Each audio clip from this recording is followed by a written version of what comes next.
Hello and welcome back to I Have Four Friends Gaming, and we're doing another Takeoff History. And on this Takeoff History, we're going to be talking about the Electrothermal gun. Now, you might be asking, I Have Four Friends Gaming, what in the hell is an Electrothermal gun? And we'll get right on over to that, but first we have a small channel update to get to. We are unfortunately going to be canceling the Takeoff History series in favor for a VTOL History series. This will just allow me to do a little bit longer form content on the history, and talk about some concepts that I can't really fit into the 2 to 3 minutes that I wanted Takeoff History to be in. So, with that being said, back to the Electrothermal gun. So, you might be asking what the hell is an Electrothermal gun, and it was an advanced propellant concept that the US military was designing in the late 1990s, around 1995.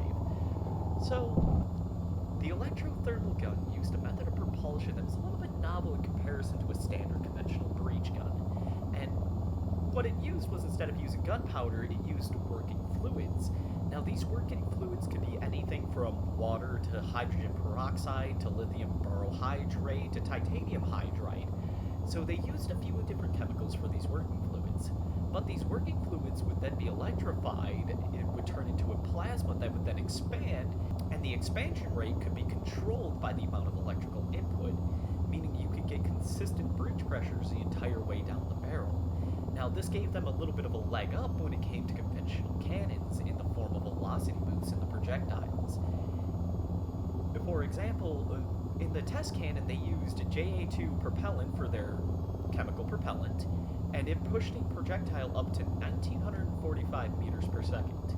Now, a Electrothermal gun using an optimized mix could push that same projectile up to 2,339 meters per second, a 23.7% increase in velocity compared to the chemical propellants.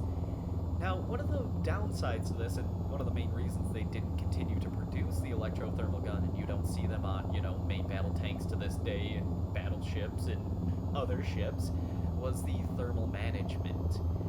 The nice thing about chemical propellants is they have a maximum temperature that they burn to. With an Electrothermal gun, the plasma can burn up a lot hotter than the chemical propellants can. Now, this higher temperature required them to create different cooling systems for it, and also limited the expansion rate of the plasma, meaning they couldn't push the guns any further without risking damaging them or, destroying them. It was a very novel concept that they never really continued with afterward. They did a few tests with it, and that was about it. Fortunately, they were more just, propelling concepts, still using kinetic energy weapons to impact and take out targets. Well, I hope you've enjoyed this episode of I Have Four Friends Gaming's Takeoff History, and the last one at that. I hope you look forward to VTOL History and all of the videos that we'll be doing on that one.